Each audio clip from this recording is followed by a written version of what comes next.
Hey guys, what's going on? My name is Gordon Masson. Welcome to the DIY Wrestling Podcast for Monday Night Raw. Now tonight, I have another announcement to make regarding this whole new podcast situation thing, and um, we are starting to do it on a podcasting website. If you'd like to know the podcasting website, instead of having to use YouTube, where you'd like to leave your phone closed or whatever, try Zencast. This will be up, I believe, on Zencast after I'm done with this. I don't know how soon. I've never used it. We've never done anything with it.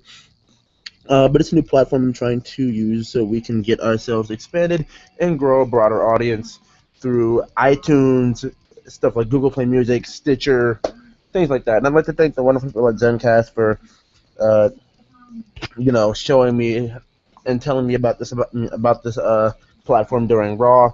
I do appreciate it, and it really does mean a lot because I am trying to, like I said, expand the audience at a faster rate. I mean, because we are expanding, but it's at a slow rate, and sometimes there are sense where we don't get that many people involved, and it becomes kind of a stagnant thing. And I don't really want that, so I want to move along faster. I may sound a bit impatient. It may seem like frustration to some, but I mean, we're all on YouTube to do the same thing, and that's grow an audience and show people what we have a passion for doing. So I mean, let's get into it. And here are the tweets that I made tonight, and I'll even show the interaction I got on some. Those are some votes on the Twitter poll I made after Raw. What do you think of Raw? Thumbs up, thumbs down, thumbs middle. And I don't care. I watched football / the debate, and I got a 25% rate on thumbs down, 75% so far on I don't care. I watched the debate. So that says where most everybody who has voted thus far was. A little video of Dean Ambrose and John Cena, which doesn't really matter. Me reacting on Scott Dawson's tweet. Me reacting on another tweet that was basically said about what's his face leaving the company. The crowd during the cruiserweights, I retweeted somebody there. It was bad. That's somebody. That's not just somebody. That's John, aka Vocal Aggression from Twit. Wow. Shouts out to John, by the way. And just a bunch more interaction, a bunch more tweets about tonight. I was talking about I love this right now, and I'll explain what that was. It had something to do with the cruiserweights. By the way, it was just tonight's show was just not that good. So, also reacting to Rich Swann. Tweeting people back. There was a lot of Twitter interaction from me tonight. Like usually, I'm just sitting here tweeting. Nice spinning heel kick by Rusev. And yeah, that's basically about that. So you know what? We're gonna jump in to Monday Night Raw. Oh, and before I even do that, I'm gonna show some of the Twitter interaction. I know for the people who are doing this on Zencast, you may not see your interaction or anything, but if you do follow me on Twitter at FightMasterFight, the last part of the fight has no T because I couldn't fit it on Twitter. I should probably just make this so much more simple, but it's whatever, right? Okay, so oh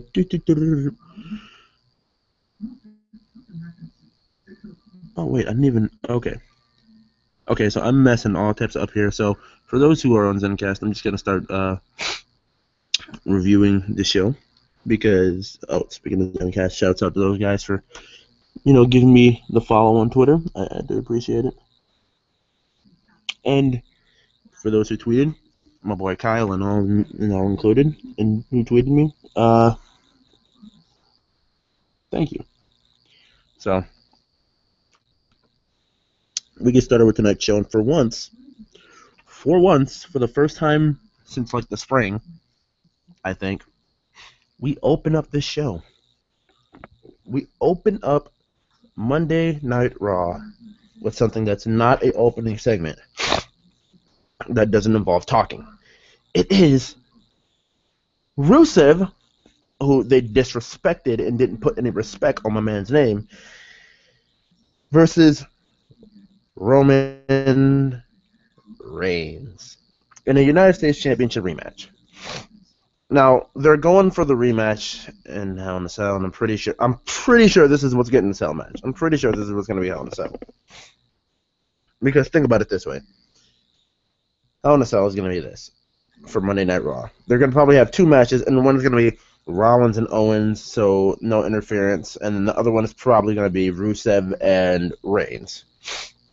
And Rusev and Reigns ends in any double count out non-contest-esque finish, and Roman, being the big bully he is, decided to basically beat Rusev with a chair after the match. Now Rusev after everything had been finished and done with, because Rusev has made his point, he was going to hit Roman one last time with the chair, just one last time. It was okay, one last time with the chair, and then boom, spear. So, and then sat in the chair, and then he decided to hit him with it, that was just really awkward.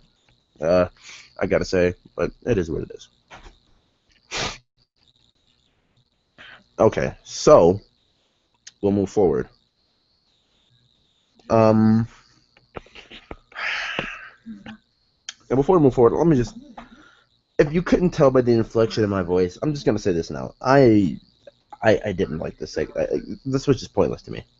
Like, I understand they're going for the build to the match, but this could have been done in another way. Roman could have been, if they wanted Roman to look physically imposing on Rusev, Roman could have just beaten Rusev till he got disqualified, and Rusev could have made a claim for another rematch after this. Like, I mean, I still wouldn't have been happy about it, but like, that's what they could have done.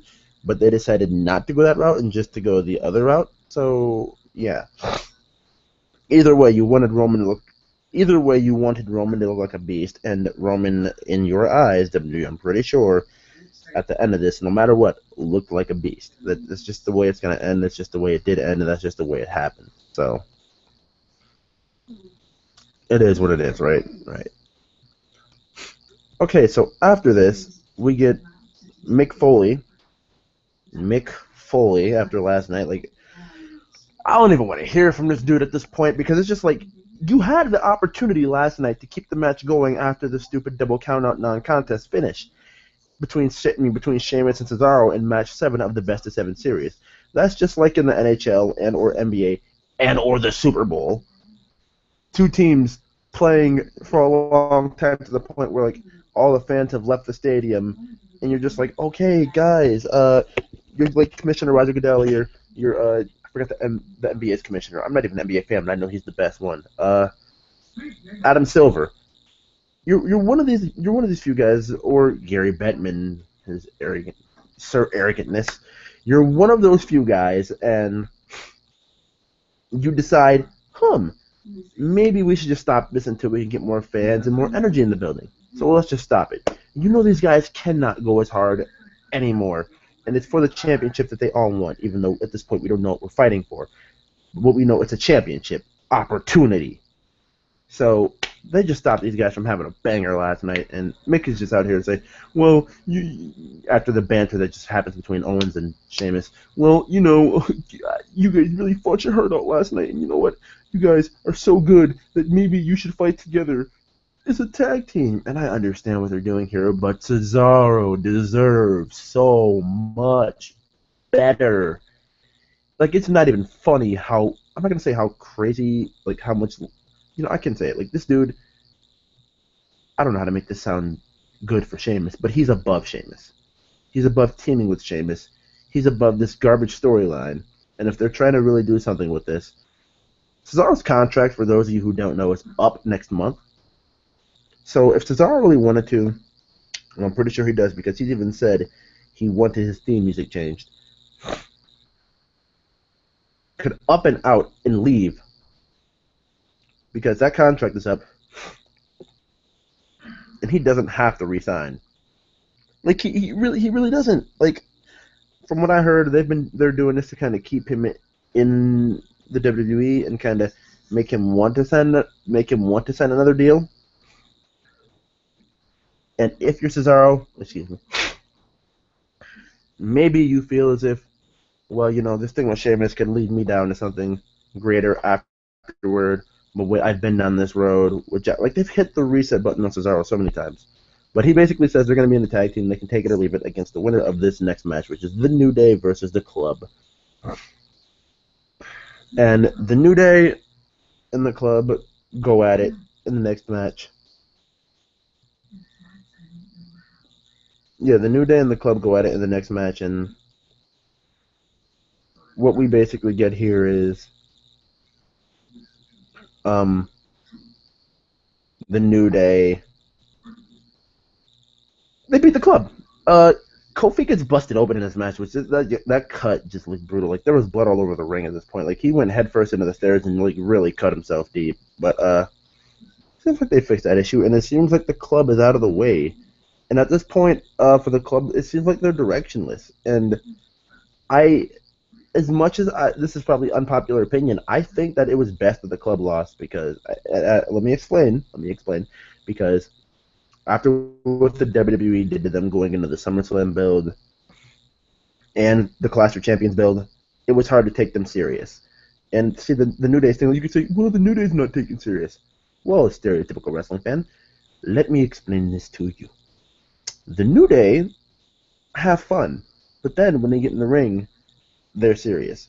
So they can be fun, they can be serious, but the Club, in a good way, is one-dimensional, and that one dimension, if they're not working that way, they don't work at all. And it was kind of ruined, and they have to build upon the Club and make them legit again. You can't just throw them in title matches and try and make them legit. They have to make them legit again.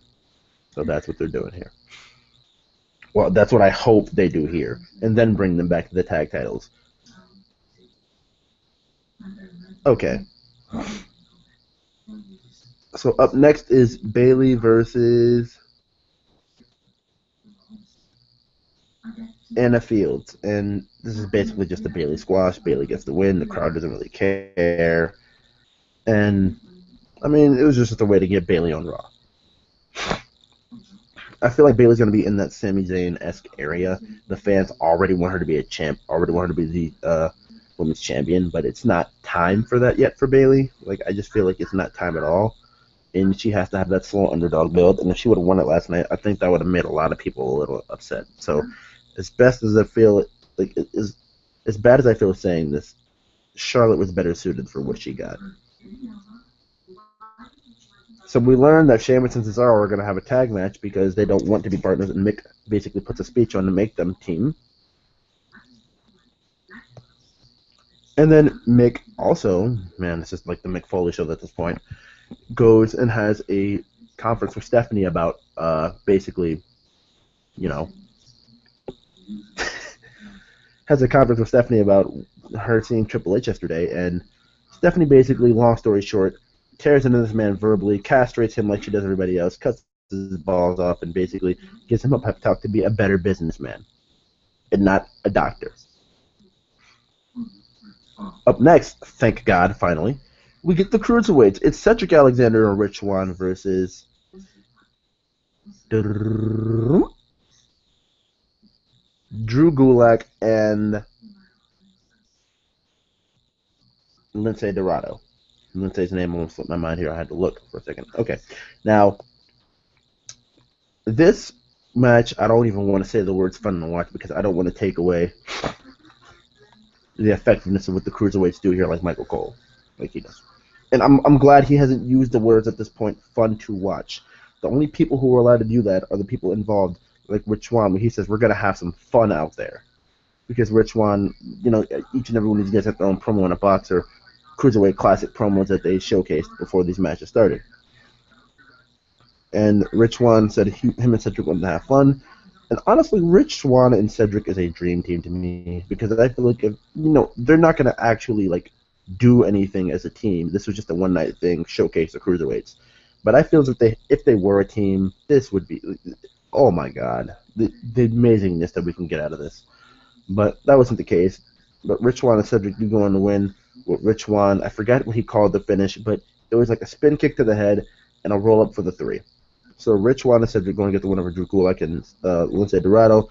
I loved how Gulak looked. Lindsay could have got a little more offense in this, but this was quick. They had a commercial in between it, but I would have loved if they could have did a little bit more with this, for a little longer. So up next we get Seth Rollins and Mick Foley confronting each other. Oh my goodness, so much Foley, dude. Like if Stephanie didn't, like if Stephanie fired him at some point here and brought Triple H back, I don't know who would really have a problem with it. Like you could say, yeah, authority, but at least a bit of a competent authority figure back, because you can really tell that Mick is not clicking with these promos and with these segments. Like it seems like there's an aura of I try too hard. I want to make everything I do seem like the best thing of the night. You're an authority figure. Your job is to make the matches and stay out of the way, not have 6 segments a night that don't really matter. And I'm sorry to say don't really matter when Seth Rollins is involved. Like at this point, you should have. Okay, never mind. I'll save these thoughts for the end of the show. But uh, Mick basically tells Seth, you know you're not supposed to be here. Don't go out there during the highlight reel segment tonight. And Seth Rollins didn't listen. Eventually, we'll come to find out. And all Seth said to Mick from here was, I I I hear what you're saying, Mick, but all I hear is Stephanie's words coming out of your mouth. And then Seth just walked away.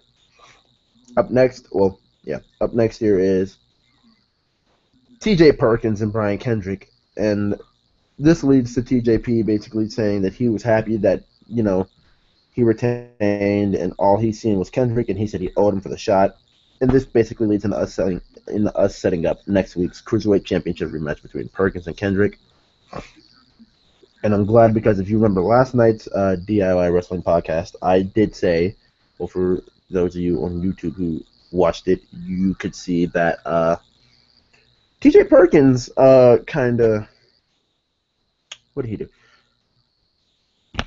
Oh, I'm sorry. It wasn't anything about TJ Perkins. I had a brain fart there for a second. I said last night that TJ Perkins and Kendrick having their rematch on Raw would be what's best, and it's best that we just move on at Hell in a Cell to a new competitor, because TJ Perkins and Kendrick was honestly not good, in my opinion.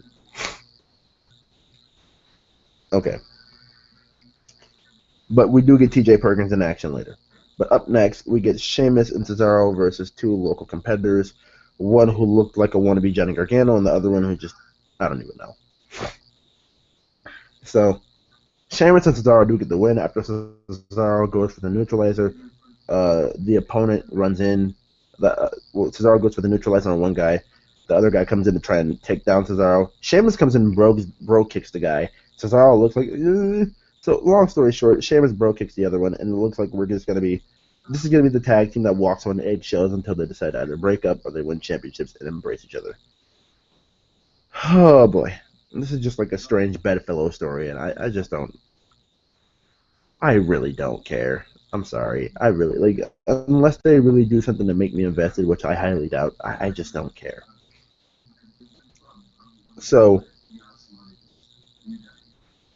Up next, we get Sasha Banks and Charlotte, and they're setting up a match for next week, which is going to be Sasha versus Charlotte for the Women's Championship. And Charlotte says she'll accept Sasha's challenge because, let's face it, if Charlotte didn't, Mick Foley would be involved, and Sasha would be complaining to her like, oh, Charlotte was me a title shot. And honestly, I mean, if this is just another way to let Sasha win the title back on Raw again, I will be highly upset. What they should do here, in my honest opinion, if I was booking it, it should be Sasha loses next week, clean to Charlotte, and she realizes opportunities are now becoming few and far between for her. And Bayley comes back up and says she wants an opportunity. Sasha comes back out. They have a match for who faces her, like another number 1 contenders match, and it feels like we're just circling the same path here. I know, but hear me out. After this, we get the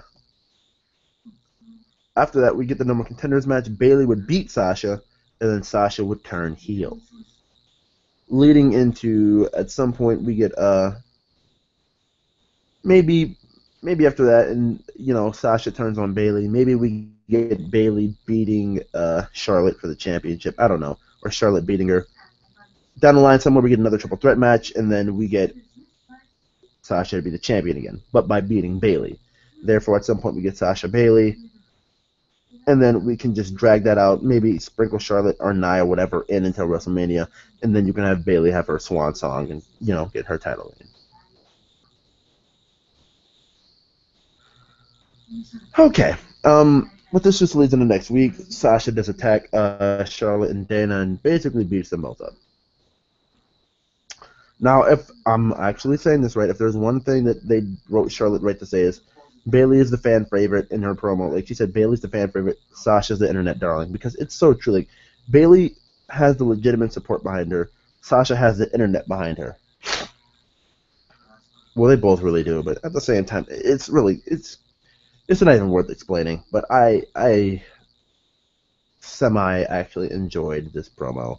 Sasha Banks still needs to turn heel so she can learn how to so she can cut promos the proper way again, the way that she actually knows how to do it as a heel. All right, so up next was T.J. Perkins versus Tony freaking Nese, dude. Tony Nese is on Raw, but apparently I don't even think he's signed. Like, I think he's with Evolve, and the relationship that they have with Evolve could be so strong to this point that Tony Nese just gets to come and do these things here and there. I was honestly expecting Tozawa to be TJP's opponent and for these guys to get a solid, I don't know, like 10, 15 minutes. But that wasn't the case, and Tony Nese here just looks so amazing. Like, they obviously knew who to throw TJP up against. Tony Nese was the perfect opponent. Tony Nese is like Cesaro with hair, honestly, and if he were to win the Cruiserweight Championship at some time down the line, I wouldn't have any gripes about it whatsoever. All right. Up next, we get our main event segment, which is the highlight reel segment. Jericho and Owens basically being the banter boys they are and putting things on the list of Jericho. This leads to Rollins coming out, trying to go to the ring, making security stop Seth, and then Enzo and Cass come out. This leads to a main event match with Enzo and Cass and Jericho, where Jericho is fighting in leather pants and Kev is fighting in sweats. And Jericho goes on to win this match via the pop-up powerbomb from Kevin. Well, not even a pop-up powerbomb, a regular powerbomb from Kevin Owens on Enzo Amore, and that's really it, and that's really Raw. My honest opinion on that match is who really cared. It was such an impromptu thing. Enzo, like you want to talk about teams that are growing stale at this point in time because they're doing the same thing and it's not really entertaining or as entertaining as it was in NXT. Enzo and Cass, dude, like this was just a way to pop Cass in the main event, have Enzo take the pin, keep Kevin Owens, strong, I guess, if you consider pinning Enzo Amore strong, and that was really about it. So I hope you guys did enjoy this. For the YouTube people, remember to leave a like on this video. Subscribe if you're not subscribed. Well, yeah, leave a like on the video version. Subscribe if you're not subscribed for more of that WWE goodness on my channel. And for the people on Zencast, I want to thank you guys for watching. Leave a like if you already haven't on this video. And I do appreciate you guys for watching. Like, I just want to say this too. My thoughts on this show and my thoughts on Raw overall at this point is just I'm trying to be as positive as I can with these reviews and as positive as I can reviewing this show. But the only good things about Raw right now are the Cruiserweight division. I was going to say TJP, but the Cruiserweight division itself and Jericho. Other than that, find me a positive. I'm not being negative. I will explain everything. Cesaro and Sheamus have explained Cesaro deserves so much better, and yeah, Cesaro deserves so much better, and I mean, yeah, Cesaro deserves better. Sheamus is just Sheamus at this point. He's actually like competent, not competent. He's actually worth watching when he tries, and when he actually cares. The New Day are the New Day. They won't really be bad. It's either they'll be average or they'll be great, and average for the New Day is still pretty entertaining. The women, I want to care. I just want to stress that now. I want to care. But we've been doing the Sasha Charlotte dance for I don't know how, since July, and it is almost October. By next Monday, the 3rd of October, for Raw, it'll be another month. Yeah, it'll be another month. So That'll be about 3 months we've been doing. 3 months we've been doing this. And if you hear background noise, I'm sorry, I have family down here. But my point being, we it's just not even worth it, man. Like these girls, they're really talented, but I feel like they're not being written right. Is another thing too. Sasha as a baby face has not worked. Is not working. You have to make her a heel again. It's not working and on the main roster, and that's really bad because Sasha Banks is an incredible talent and she deserves like to be. She deserves so much better. And I feel like we say that about so many people. Like I just said that about Cesaro. She deserves to be a heel and she deserves to be written correctly as a character because I feel like people are turning on Sasha and those who aren't are just frustrated with the way she's being written, are just like those who seen her in NXT and like really like, okay, I like Sasha, but they never really got to really love Sasha like some of us did. They just feel like, what was the big deal about her as they see her on the main roster and they grow to dislike her? Because I'm beginning to feel like people are beginning to dislike Sasha. Rusev and Roman Reigns being United States champion and having this feud with Rusev does not help Rusev whatsoever. Rusev has had no one up on this dude. He has basically stopped him from becoming Universal Champion. Yes, but that was bittersweet for Rusev because while he stopped him from becoming, well, getting into the Universal Championship match and making it a triple threat, uh, he basically got Rusev thrown into a match for his title. So nothing has really worked out here for Rusev.